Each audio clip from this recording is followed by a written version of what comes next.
सभी को नमस्कार। दोस्तों, आज हम एक नई सीरीज शुरू कर रहे हैं ज्योग्राफी मेंस के लिए।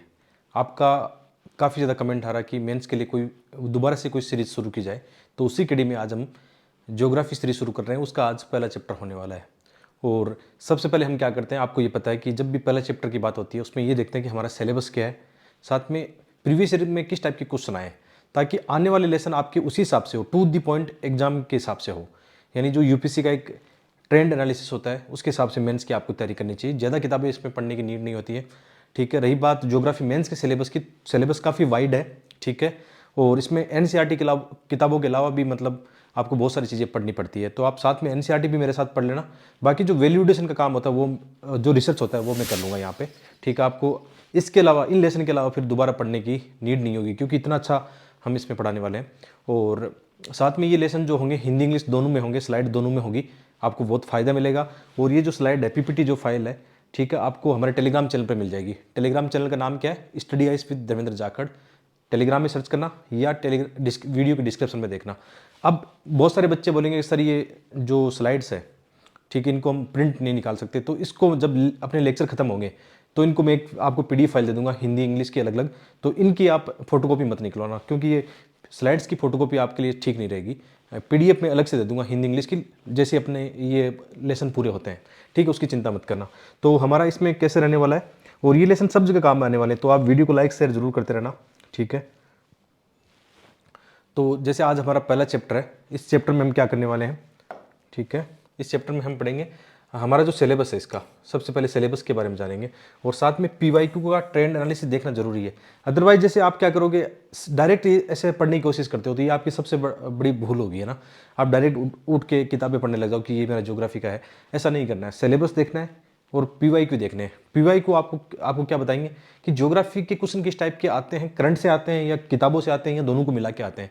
आप ये देखोगे हर एक साल ज्योग्राफी में, करंट ज्योग्राफी के मेंस के क्वेश्चन आते हैं। जैसे अभी साइक्लोन में क्या घट रहा है, कहाँ ग्लेशियर की घटना, भूस्खलन की घटनाएं हुई है, आपने देखा ज्वालामुखी वाला क्वेश्चन लगातार आया है। शहरी बाढ़ की जो समस्या है उनका क्वेश्चन ज्योग्राफी के मेंस में है। प्री के अंदर आप देखते हो ज़्यादातर मैपिंग के क्वेश्चन आते हैं या ट्रेडिशनल ज्योग्राफी के क्वेश्चन आते हैं, लेकिन मेंस में दोनों टाइप के क्वेश्चन आते हैं, स्टैटिक प्लस करंट अफेयर। तो दोनों चीज़ों को हम साथ लेके चलते हैं। और सबसे बड़ी बात क्या है, आपको ये पता होगा, जीएस फेस्ट में 250 मार्क्स में से 100 मार्क्स का ज्योग्राफी है। कितना बड़ा वेटेज है इस चीज़ का। और तभी आपने देखा होगा जीएस फेस्ट में लोगों का स्कोर कम क्यों होता है। ठीक है, नॉर्मली ये होता है कि 100 प्लस भी क्रॉस करना बहुत ही मुश्किल काम होता है, क्योंकि ज्योग्राफी की एक डिमांड होती है कि आप उसमें अच्छे डायग्राम, अच्छे मैप बनाओ, अच्छे प्रैक्टिकल चीज़ों को इसमें एंगेज करो।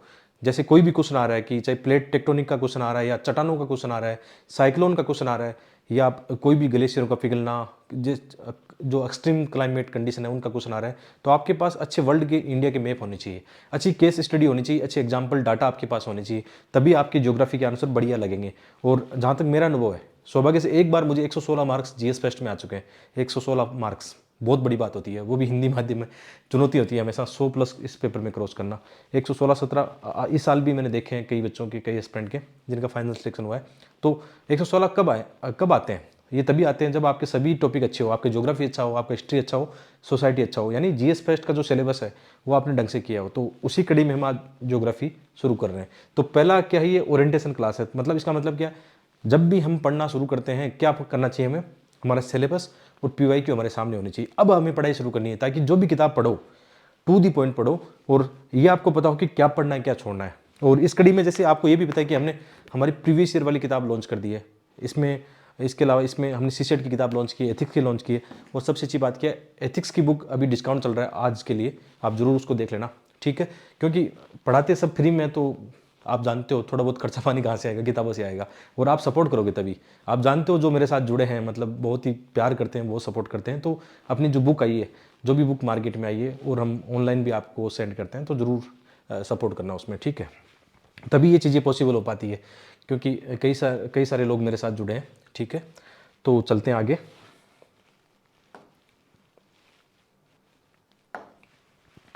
तो सबसे पहले हम देखते हैं सिलेबस। ज्योग्राफी का सिलेबस क्या कहता है, सबसे पहले इसकी बात करते हैं। ठीक है, तो सिलेबस में क्या लिखा हुआ है? पहला पॉइंट लिखा हुआ है, विश्व के भौतिक भूगोल की मुख्य विशेषताएं। फिजिकल ज्योग्राफी की विशेषताएं इसमें पूछ रखी है, वर्ल्ड ज्योग्राफी। अब इसमें क्या आएगा, अब भौतिक भूगोल है, तो अब आप ये जानो, ये सिलेबस कीवर्ड में इतना लिख के छोड़ दिया, भौतिक भूगोल की विशेषताएं। अब इसमें क्या क्या आएगा, इसमें मतलब भू आकृति विज्ञान आएगी, जिसमें हम चट्टानें, प्लेट विवर्तनिक, ये सब पृथ्वी की जो है संरचना है, सब ये सब चीज़ें पढ़ते हैं। ठीक है, आपने 11वीं क्लास की फिजिकल ज्योग्राफी देखी होगी जी, उसमें जितने पॉइंट है वो सब इस सिलेबस में आएंगे। इसमें आपका क्लाइमेट भी आएगा, इसमें आपका जो ओशन है वो भी आएगा। ठीक है, बहुत बड़ा वाइड सिलेबस है। टॉपिक सिलेबस इतना लिखा हुआ है, विशेषता है, लेकिन इसको पढ़ाने में आप ये मान के चलो 10-15 क्लास लगेगी, है ना। काफ़ी वाइड है, क्योंकि आपने देखा होगा किस टाइप के क्वेश्चन आए। लास्ट ईयर आपने देखा प्राथमिक चट्टानों का क्वेश्चन आया है। पहले आपने देखा जो प्रशांत महासागर है उसकी जो चट्टानें, प्लेटें हैं, उनका क्वेश्चन आया था। ठीक है, ट्रेडिशनल स्टैटिक पार्ट की बात कर रहा हूँ। इसके अलावा समुद्री जो धाराएँ हैं, सागरीय धाराएँ हैं, जो करंट्स हैं, उनका क्वेश्चन आया है। ठीक है, ऐसे क्वेश्चन आए हैं। तो ये किसका पार्ट है, इसका पार्ट है कि विश्व की भौतिक भूगोल की मुख्य विशेषताएं। तो ये काफ़ी बड़ा है, इसको छोटा मत समझना, काफ़ी बड़ा है और इसको बहुत ही अच्छे से हम पढ़ने वाले हैं। साथ में अच्छे अच्छे मॉडल आंसर भी हम साथ में लेकर चलेंगे। ठीक है, दूसरा है विश्व भर के मुख्य प्राकृतिक संसाधन। अब देखो यहाँ पे लिख दिया प्राकृतिक संसाधन। अब ये मान के चलो इसके अंदर आपने देखा बहुत सारे क्वेश्चन पहले आए हैं, खनिज तेल का क्वेश्चन आया है। आजकल जो काफ़ी आप जानते हो रिन्यूएबल एनर्जी की बात चल रही है, तो उसमें कितने मतलब ऐसे हमें खनिज चाहिए जो कुछ देशों के पास है, तो उनका कैसे जियोपॉलिटिक्स पर उसका प्रभाव हो सकता है, कैसे ज्योग्राफी, संसाधन, जो मानव विकास है उस पर इसका क्या इम्पैक्ट हो सकता है। तो संसाधनों की जब बात करते हैं तो इसके अंदर बहुत सारे आते हैं। आपका जल भी संसाधन आएगा, वन संसाधन आएगा, जितने भी खनिज संसाधन है वो आएंगे, रिन्यूएबल एनर्जी के जो भी रिसोर्सेज है वो सब आएंगे। तो काफ़ी बड़ा ये होने वाला है। तो इसमें क्या शामिल किया गया है, इसमें दक्षिण एशिया को भी शामिल किया, यानी भारत भी इसमें शामिल है। साथ में भारतीय उपमहाद्वीप को शामिल करते हैं। विश्व के विभिन्न भागों में प्राथमिक, द्वितीय और तृतीय क्षेत्रों के उद्योगों को स्थापित करने के लिए जिम्मेदार कारक, ये सबसे इंपॉर्टेंट टॉपिक है। कौन सा, फैक्टर रिस्पॉन्सिबल फॉर इंडस्ट्री। ये आपने एनसीईआरटी में देखा, हर साल एक क्वेश्चन यहाँ से देखने को मिलता है। यानी कोई इंडस्ट्री कहाँ पे स्थापित होगी, उसके लिए एक उपयुक्त लोकेशन क्या हो सकती है।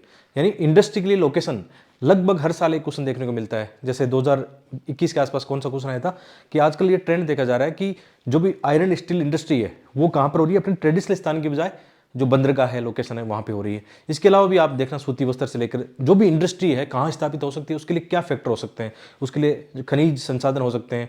जैसे आयरन इंडस्ट्री के लिए कोयला जरूरी है ऊर्जा के लिए, वहाँ के लिए जो कच्चा माल है, आयरन एस्क जो है कच्चा माल, लोहा जो एस्क है वो चाहिए। इसके अलावा हमें कहाँ उसको निर्यात करना है, कहाँ उसका मार्केट है उसको निर्यात करना है, तो कौन से फैक्टर हो सकते हैं। और वेरी वेरी इंपॉर्टेंट है, आप इसमें मान के चलना जो अभी रिसेंट में जो चीज़ें चल रही हैं इंडस्ट्री को लेकर, है ना, वो चीज़ें भी इसमें आने वाली है, नई नई चीज़ें आने वाली है। तो ये वेरी वेरी मोस्ट में है और ये बहुत कम लोगों ने यूट्यूब पे पढ़ा रखा है। ठीक है, टू दी पॉइंट पढ़ेंगे तो आपको मजा आएगा एकदम पढ़ के। ठीक है, हिंदी इंग्लिश दोनों में साथ में चलेंगे। ठीक है, आगे फिर क्या है, इसके अलावा जो ज्योग्राफी के इंपॉर्टेंट जियो फिजिकल फिनोमिना है, कौन से, आप अर्थक्वेक से लेकर सुनामी देख सकते हो, ज्वालामुखी घटनाएं है, चक्रवात है। और ये यही तो इंपॉर्टेंट है, हर साल एक क्वेश्चन इस टॉपिक से आता है। लास्ट ईयर जो क्वेश्चन आया था कि भारत में जो साइक्लोन को लेकर मौसम विभाग के जो रंग कलर के जो चेतावनी दी जाती है, उस टाइप का क्वेश्चन आया था। तो आपको पता होना चाहिए आपका सिलेबस क्या है। ऐसी बहुत सारी घटनाएं हैं, उनके बारे में क्वेश्चन आएगा।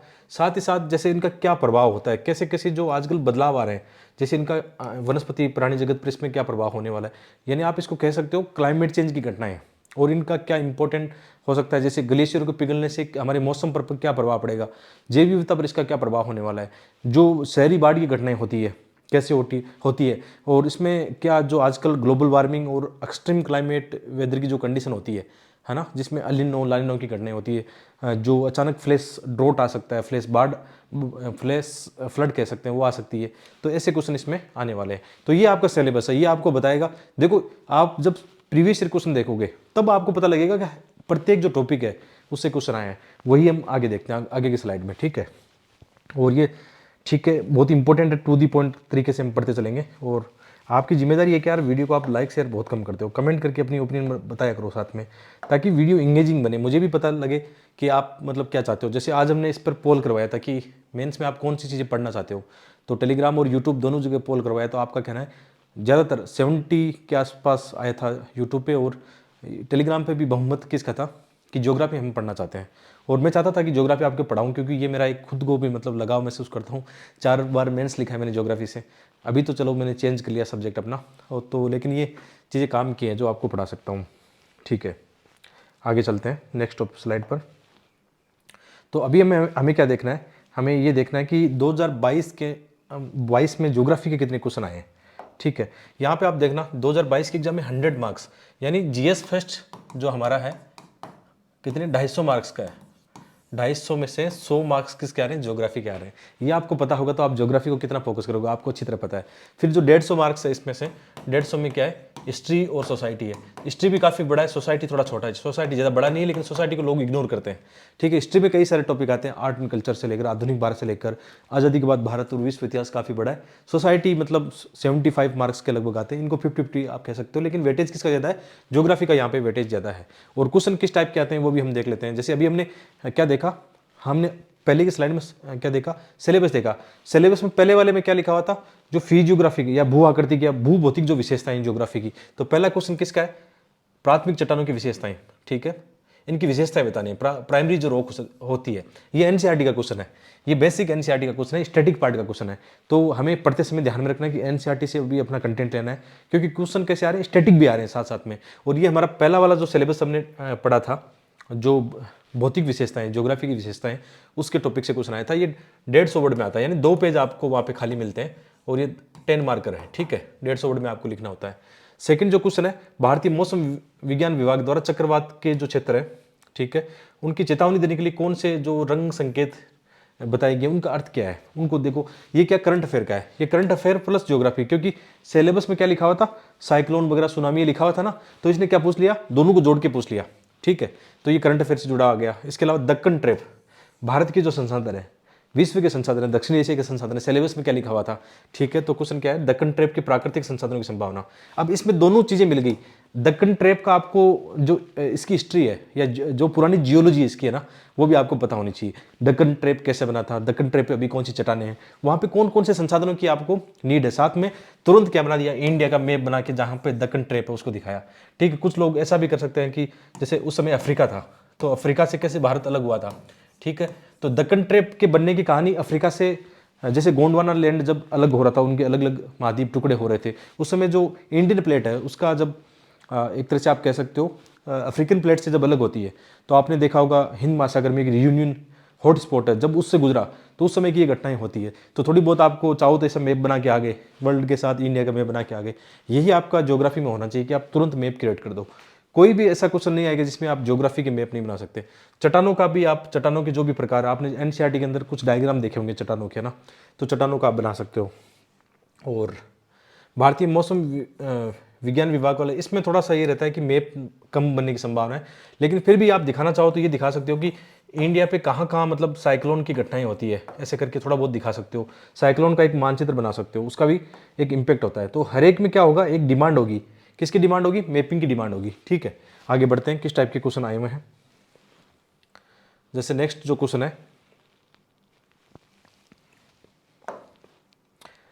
भारत में पवन ऊर्जा की संभावना का परीक्षण कीजिए, वही संसाधनों वाला क्वेश्चन है। ठीक है, तो इसके अलावा इनका परीक्षण करा। और सीमित क्षेत्रीय विस्तार के कारण, क्या कारण है कि मतलब कुछ क्षेत्रों में ही हम विंड एनर्जी एस्टेब्लिश कर सकते हैं, इसके कारण आपको बताने बहुत ज़्यादा संभावना है इसकी। तो आजकल इसका भी एक भारत का एक बढ़िया सा मैप बना के आराम से उसमें दिखा सकते हो।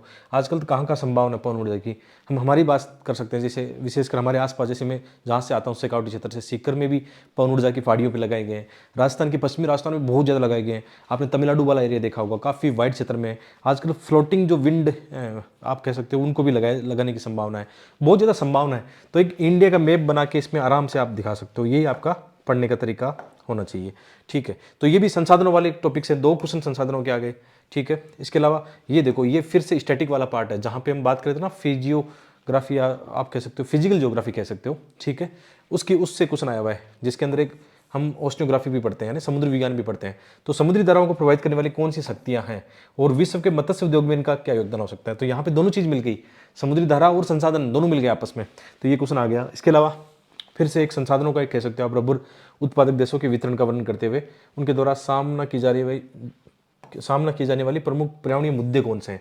यानी ये भी कहीं ना कहीं करंट अफेयर का है, ये मुद्दा शायद न्यूज़पेपर में काफी रहा था। तो अभी हम बात कर रहे थे ज्योग्राफी में पढ़ते समय ध्यान रखना, दोनों चीजें आती है, स्टैटिक प्लस करंट ज्योग्राफी। ठीक है, इसके अलावा अंतर्राष्ट्रीय व्यापार में जल संधि और स्थल संधि का महत्व है। ठीक है, इसके अलावा ये फिजिकल ज्योग्राफी का, फिर से वायुमंडल का कह सकते हो, जलवायु विज्ञान का कह सकते हो। तो अलग अलग ज्योग्राफी के क्वेश्चन है, ये मतलब फिजिकल जो भूआकृति विज्ञान है उसका क्वेश्चन है, ये समुद्र विज्ञान का क्वेश्चन है, और ये है जलवायु विज्ञान का, और बहुत ही सिंपल है, एनसीईआरटी वाले ये क्वेश्चन है। तो आपने क्या देखा, पहले हमने हमारा सिलेबस देखा कि सिलेबस क्या है, फिर हमने क्वेश्चन देखे। तो दोनों चीज़ आपको क्या बताएगी, आपको क्या पढ़ना है, क्या छोड़ना है, एकदम टू द पॉइंट क्या क्या पढ़ना है। ठीक है, नेक्स्ट चलते हैं। ये 2022 की क्वेश्चन था, 100 मार्क्स के हमने देखे। ठीक है, आगे बढ़ते हैं।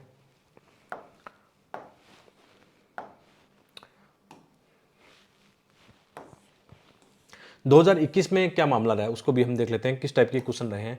ठीक है, तो पहला क्वेश्चन वो आया है किससे, भूस्खलन लैंडस्लाइड से जुड़ा हुआ है। पहले हमने क्या देखा, इसका चक्रवात का क्वेश्चन आया था, यानी जो भी नई चीजें हो रही है, सुनामी, चक्रवात, जो भी घटनाएं घट रही है, तो पहला क्वेश्चन इससे आ गया। ठीक है, भूस्खलन की घटनाएं, वो भी किससे जुड़े, हिमालय क्षेत्र और पश्चिमी घाट दोनों की तुलना करके। जैसे आप इसमें आराम से एक इंडिया का मैप तुरंत बना सकते हो। ठीक है, अभी तो शायद उतना अच्छा बने नहीं बने, ठीक है, बड़ा बन गया ज़्यादा, तो ऐसे करके कुछ भी इंडिया का कोशिश करना कि एक अच्छा सा मैप बन जाए नीचे। ठीक है, ये इतना अच्छा भी नहीं बना है, लेकिन आप दिखाना कि हिमालय में कहाँ भूस्खलन की घटनाएं हो सकती है और पश्चिमी घाट में कहाँ कहाँ भूस्खलन की घटनाएं घट सकती है। ये आपका इस टाइप का क्वेश्चन पूछा गया है। ठीक है, तो यहाँ पे आप बताना कहाँ कहाँ ऐसी घटनाएं घट सकती है। ठीक है, तो दोनों की तुलना करके इसमें बताना है, तो ऐसे मैप आप आराम से बता सकते हो। ठीक है, तो पहला क्वेश्चन ये हो गया कि ऐसे बताना है। फिर क्या, गोंडवाना लैंड के देशों में से एक होने के बावजूद भारत के खनन उद्योग अपने सकल घरेलू उत्पाद जीडीपी में बहुत कम प्रतिशत योगदान देते हैं। जैसे हमने लास्ट टाइम क्या देखा, 2022 में क्या देखा था, दक्कन ट्रैप आया था। तो दक्कन ट्रैप भी एक तरह से आप कह सकते हो गोंडवाना लैंड का तो पार्ट है ही ना, लेकिन वो बाद में बना है थोड़ा सा। ठीक है, तो गोंडवाना लैंड का क्वेश्चन आ गया, सेम वही कंडीशन आ रही है। इसी तरह से शहरी भूमि उपयोग, यानी जो भी आजकल चीज़ें बदल रही है ज्योग्राफी में, आप कह सकते हो जिस हिसाब से हमारा इंफ्रास्ट्रक्चर कैसा हो रहा है, हम कैसे भूमि उपयोग कर रहे हैं, उसके क्या क्या नेगेटिव इंपैक्ट आ रहे हैं। ठीक है, उस टाइप का ये क्वेश्चन देखने को मिला है। ठीक है, आगे इसी तरह से जैसे यहाँ पे क्वेश्चन कौन सा है, ज्वालामुखी विस्फोट वाला है। पहले कौन सा क्वेश्चन आया था, इससे पहले कौन सा क्वेश्चन आया था इसी टॉपिक से जुड़ा हुआ, भूस्खलन का। अच्छा, भूस्खलन का हमने देखा, इससे पहले भी ज्योग्राफी जो भी घटनाएं घटती है, चक्रवात वाला हमने देखा, वैसा क्वेश्चन आया। तो इस टाइप के क्वेश्चन देखने को मिलते हैं। इसके अलावा जैसे ये घटनाएं 2021 में ज़्यादा हुई थी, 2020 और 21 में ऐसी घटनाएं बहुत ज़्यादा हुई थी किसकी, ज्वालामुखी की। ठीक है, इसके अलावा विश्व की प्रमुख पर्वत श्रृंखलाओं के मतलब संरेखण का संक्षिप्त उल्लेख कीजिए, उनका स्थानीय मौसम पर क्या प्रभाव पड़ता है। ये तो आपने देखा होगा कि कोई भी जो विश्व के जो पर्वतमाला होती है, जैसे आपने पश्चिमी घाट का देखा होगा, एक तरफ अधिक वर्षा होती है, एक तरफ कम वर्षा होती है। हिमालय का देखना, हिमालय के दक्षिण में अधिक वर्षा होगी क्योंकि बादल वहां पर रुक जाते हैं, उत्तर में कम वर्षा होगी, तो इसका बहुत बड़ा रोल होता है। और वही इसमें एक मैप बना दो, इंडिया का मैप बना रहे हो, इंडिया का बना दो, वो एक डायग्राम बनते हैं वृष्टि छाया वाले, वो बना दो, तो इसका फर्क पड़ता है। ठीक है, इसी तरह से आर्कटिक की बर्फ और इनका पृथ्वी के मौसम पर क्या प्रभाव पड़ता है। सेम सिलेबस बाहर नहीं है, एकदम टू दी पॉइंट वही है। इसी तरह से खनिज संसाधनों में क्या पूछा गया है, यहाँ पे खनिज तेल का पूछा गया कि इसका क्या प्रभाव पड़ता है। हो सकता है आजकल ये क्वेश्चन, अब जो मैं सोच रहा हूँ 2023 के एग्जाम में या 24 के एग्जाम में, आजकल जैसे ये हो रहा है ना, लिथियम वगैरह जो जिनसे सौर ऊर्जा के ये बनने वाले हैं, आप जो क्रिटिकल क्या बोल सकते हो, इनको मिनरल बोल सकते हो ना, इनका क्वेश्चन आ सकता है कि इनका क्या प्रभाव होगा। इसी सेम कंडीशन पर ऐसा क्वेश्चन बन सकता है। तो ये करंट जब आप पढ़ते हो, न्यूज़पेपर पढ़ते हो, तो उससे चीज़ें आपको हेल्प मिलेगी यहाँ से।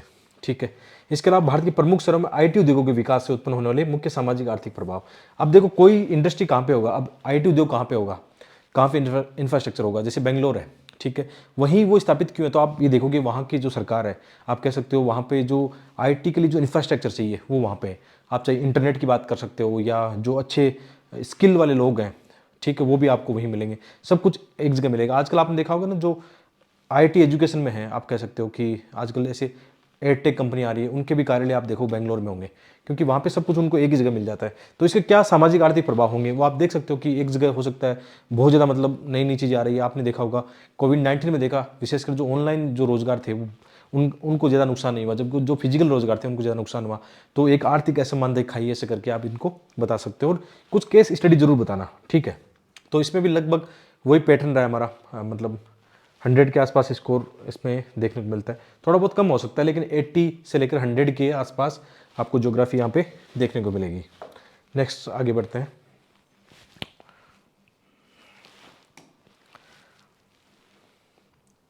दो 2020 में भी सेम पैटर्न है, 100 मार्क्स का है। और क्वेश्चन क्या है, पहला क्वेश्चन तो वही आ गया, फिजिकल ज्योग्राफी का आ गया, ठीक है। इसमें परिप्रशांत क्षेत्र पूछा है। तो परिप्रशांत क्षेत्र में क्या होता है, कभी कभी बच्चे कंफ्यूज कर गए कि परिप्रशांत क्षेत्र क्या होता है, ठीक है।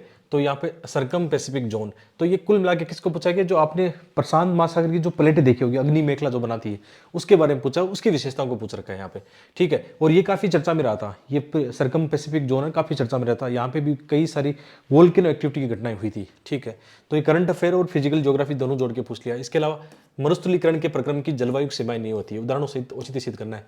ये आप कह सकते हो क्लाइमेट को लेकर या जो नई घटनाएं हो रही है उनको लेकर पूछा गया है। इसके अलावा हिमालय के हिमनदों के पिघलने का भारत के जल संसाधनों पर क्या प्रभाव पड़ेगा, संसाधन प्लस जो नई चीजें हो रही है, डायनेमिक चीजें हो रही है, उनको लेकर यहाँ पे पूछा गया है। इसके अलावा संसाधनों का और क्वेश्चन है कि आजकल क्या हो रहा है, लो इस्पात, यानी आपने देखा ना, इंडस्ट्री लोकेशन वाला लगभग क्वेश्चन देखने को मिलता है, हर एक साल एक क्वेश्चन देखने को मिलता है, हर एक साल सुनामी, चक्रवात, ज्वालामुखी, इनसे क्वेश्चन देखने को मिलता है।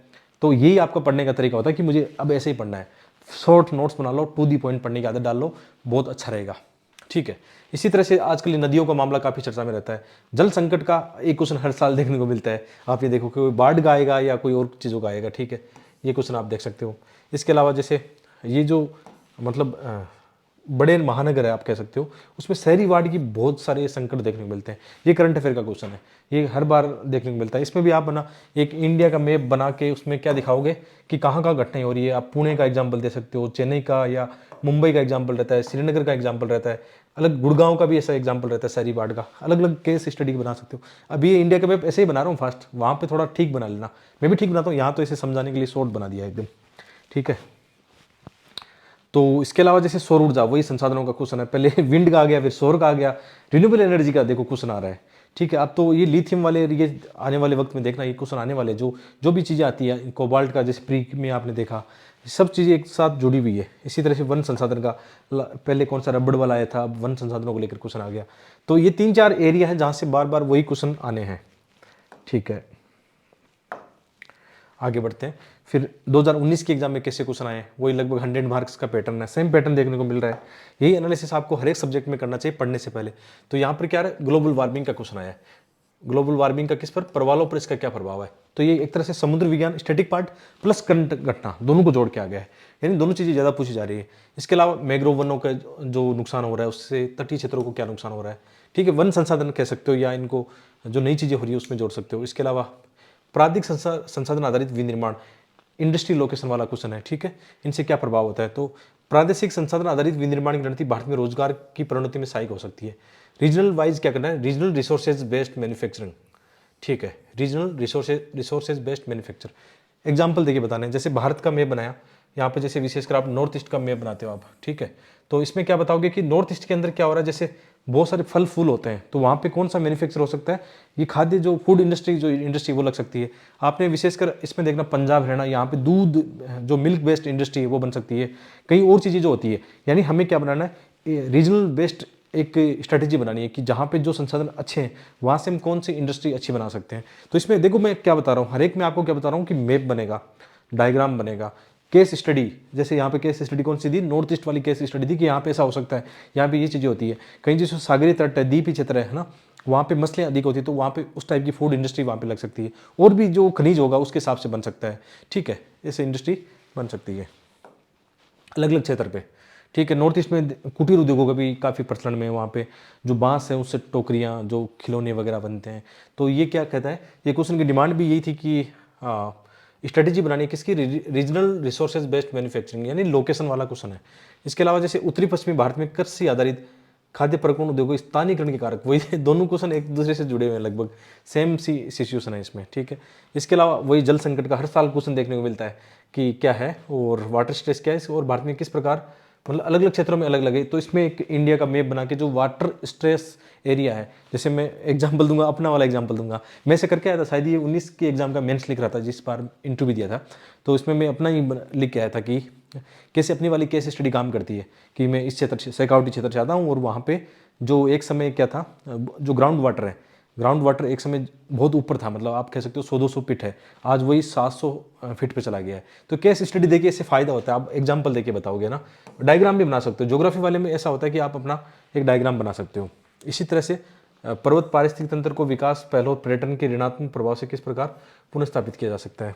और इसके अलावा जो कह सकते हो आप दक्ष और किफ़ायती शहरी सार्वजनिक परिवहन किस प्रकार भारत के द्रुत आर्थिक विकास की कुंजी है। ठीक है, ये नई नई वाली चीज़ों में है, नई नई डायनेमिक जो चीज़ें होती है। अब महासागरीय धाराओं वाला ये क्वेश्चन कई बार आ चुका है।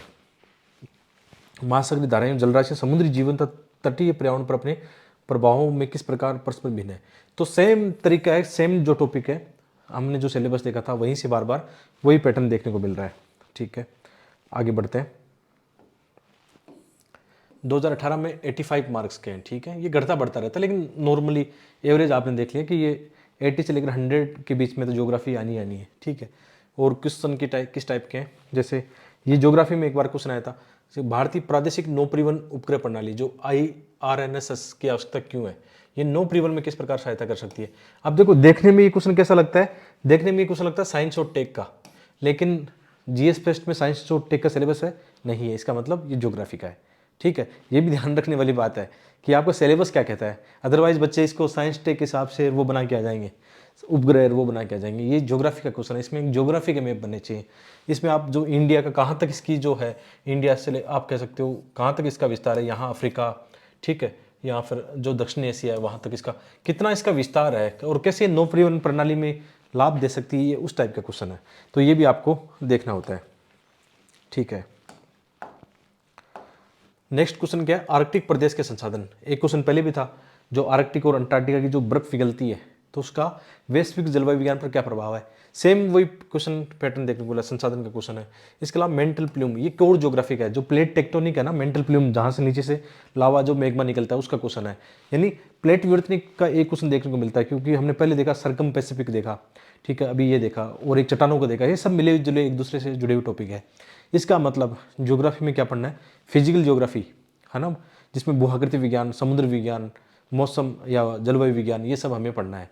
और उसके अंदर भी पढ़ना क्या है, थोड़ा सा व्यवहारिक वाला तरीका, जहाँ से मानव को ज़्यादा चीज़ें प्रभावित करती है, वो चीज़ें क्वेश्चन वहाँ से ज़्यादा देखने को मिल रहे हैं। इसी तरह से जो समुद्री पारिस्थितिकी तंत्र पर क्या होता है, डेड जोन के विस्तार के क्या क्या परिणाम हो सकते हैं, ये भी थोड़ा सा कोर जो ओशियनग्राफी है ना उसका पार्ट है, इसको भी हम बाद में देखेंगे। ठीक है, इसके अलावा भारत में जो आप कह सकते हो जल संकट, आप कह सकते हो, उसी दृष्टिकोण से फिर से क्वेश्चन है। ये जल संकट का मान के चलो हर साल क्वेश्चन है, इसका मतलब जल संकट का एक मैप, इंडिया का जल संकट के डाटा। ठीक है, आपने देखा होगा नीति आयोग के द्वारा भी ऐसी कई रिपोर्ट आई है, जिसमें इनको कई सारे डाटा जो डायग्राम है, दंडारे के, उनके माध्यम से, पाई चार्ट के माध्यम से इनमें बताया गया है कि कितना जल किस किस सेक्टर में यूज में लिया जाता है। आप जानते हो एक पाई चार्ट बनता है, जिसमें हम दिखाते हैं कि ज़्यादातर क्या होता है, लगभग जल किस में यूज में लेते हैं, 85% किस में, कृषि में होता है, फिर इंडस्ट्री में होता है, घरेलू में होता है, ऐसे एक पाई चार्ट बनता है। तो ये डायग्राम भी बना के आ सकते हो, इनसे भी फर्क पड़ता है। इसके अलावा जैसे ये मत्स्य संसाधनों से जुड़ा हुआ है, नीली क्रांति से जुड़ा हुआ है, और आगे जैसे औद्योगिक गलियारों का क्या महत्व है, तो इस टाइप के क्वेश्चन देखने को मिल रहे हैं। ठीक है, आगे देखते हैं। 2017 में भी 100 मार्क्स का है। ठीक है, और सेम वही रहेगा, इसमें भी ज्योग्राफी वाले में क्या है, नासा का जूनो मिशन आया है। ठीक है, तो नासा का जूनो मिशन आया तो बच्चे कंफ्यूज होके इसको जूनो मिशन के बारे में लिख रहे हैं, तो ऐसा नहीं करना है, क्योंकि ये किसका जुड़ा हुआ है, ये ज्योग्राफी से जुड़ा हुआ क्वेश्चन है। GS फर्स्ट में जब आया तो वहाँ पे सिलेबस में ज्योग्राफी है। ठीक है, ज्योग्राफी में नई चीज़ें क्या हो रही है उनके बारे में आ सकता है। तो नासा का जूनो मिशन पृथ्वी की उत्पत्ति और विकास को समझने में किस प्रकार सहायता करता है, तो ज्योग्राफी के हिसाब से इसको लिखा जाना चाहिए, साइंस के हिसाब से नहीं। साइंस और टेक आपका GS3 का है। ठीक है, ये बात भी ध्यान में रखने वाली बात है। ठीक है, बहुत सारे बच्चे कंफ्यूज होते हैं। इसके अलावा प्रतिकूल पर्यावरणीय प्रभाव के बावजूद कोयला खनन विकास के लिए अभी भी FDI है, यानी कौन सा संसाधन है, खनिज संसाधन है। खनिज संसाधन से जुड़ा हुआ सिलेबस संसाधन हमने पढ़ा। इसके अलावा दलहन की कृषि के लाभों का उल्लेख कीजिए। हालांकि ये क्वेश्चन GS3 में आना चाहिए था कृषि वाले में, लेकिन कृषि संसाधन भी है, तो यहाँ पे क्वेश्चन पूछा गया है। ठीक है, संसाधन में सब आ जाएगा, आपका जल आ जाएगा, कृषि संसाधन आ जाएगा, खनिज संसाधन आ जाएगा, मानव संसाधन भी आ जाएगा। ठीक है, और इसके अलावा ये बहुत अच्छा है, ये काफ़ी चर्चा में रहता है, जो हिमांक मंडल, क्रायोस्फीयर, वैश्विक जलवायु पर इसका क्या प्रभाव होगा। क्रायोस्फीयर यानी जो जमी हुई बर्फ है, आपने देखा होगा, ऐसा कहते हैं कि मतलब जब ग्लेशियर आदि ये पिघलेंगे, जो धरातल पर जमी हुई बर्फ है वो पिघलेगी, तो वहाँ से क्या होगा, फिर मीथेन का एक संकट आ सकता है, उसकी वजह से ग्लोबल वार्मिंग हो सकता है, और ये एक बड़ी घटना घट सकती है। ठीक है, महासागरीय लवणता में विभिन्नताओं के कारण बताइए, ये समुद्र विज्ञान का क्वेश्चन है। हर साल वही सेम थीम रिपीट है, फिजिकल ज्योग्राफी, क्लाइमेट ज्योग्राफी, आप ये कह सकते हो ओशिनोग्राफी। ठीक है, और इसके अलावा खनिज संसाधनों का हर बार देखने को मिलता है, कभी खनिज संसाधन, कभी ये भी खनिज संसाधन से जुड़ा हुआ है। ठीक है, इसी तरह से बाढ़ों का क्वेश्चन हमने देखा, शहरी बाढ़ का आ गया, या मतलब इनकी घटनाएं घटती है। और मानसून एशिया में रहने वाली संसार की 50% अधिक जनसंख्या के भरण पोषण में सफल मानसून, ये जलवायु विज्ञान, भारतीय जलवायु विज्ञान का हर बार है क्वेश्चन देखने को मिल रहा है। कभी चक्रवात आ रहा है, कभी ग्लोबल वार्मिंग का इम्पेक्ट आ रहा है, कई सारी चीज़ें इसमें देखने को मिल रही है। ठीक है, तो ये आपका क्या है, ये आपका सिलेबस बता रहा है। तो ये हमारी जो बुक है लास्ट में, ये हमारा सेशन एंड हो रहा है। बुक आप जरूर देखना, आप ऑनलाइन हमारी वेबसाइट जो है, इसका लिंक भी डिस्क्रिप्शन में दिया गया है, ज़रूर आप ले सकते हो, सपोर्ट कर सकते हो। वन ऑफ द बेस्ट है, जैसे कि मैं आपको पढ़ाता आया हूँ। ठीक है, तो ये आपको पता ही हमारा कंटेंट कैसा है। तो ये स्लाइड आपने देखी, क्या बता रही है, ये आपका ट्रेंड एनालिसिस। और किसी भी लेसन को या किसी भी जब सीरीज को शुरू करते हो, आप अपने आप से सेल्फ स्टडी करते हो ना, तो यही तरीका होना चाहिए। या आप कहीं भी कोचिंग कर रहे हो, यदि आपका टीचर आपको इस तरीके से नहीं पढ़ाता है, तो आपके साथ अन्याय हो रहा है। मतलब आपको टीचर की भी जिम्मेदारी बनती है, क्या करें वो, आपकी भी जिम्मेदारी बनती है टीचर को बताओ कि पहले इसका ट्रेंड एनालिसिस क्या है, क्वेश्चन कैसे आते हैं, सिलेबस क्या है, उसी के अकॉर्डिंग पढ़ना चाहिए। ऐसा नहीं कि आप ऐसे ही एक अंधी दौड़ में शामिल हो गए, भाग रहे हो उस रास्ते पे जहाँ पे आपके लक्ष्य नहीं है अंधी दौड़ में जा रहे हो। ठीक है, ऐसा नहीं करना। तो मिलते हैं एक और वीडियो में। आप कमेंट करके बताना कि आज का वीडियो आपको कैसा लगा। मैंने अपना एक अच्छा प्रयास किया है, आपका ये प्रयास बनना चाहिए कि आप सपोर्ट कर सकते हो, वीडियो को लाइक शेयर कर सकते हो। और क्योंकि ये स्लाइड बनाने में कितना वक्त लगता है आप जानते हो। मिलते हैं एक और वीडियो में, आपका बहुत बहुत धन्यवाद।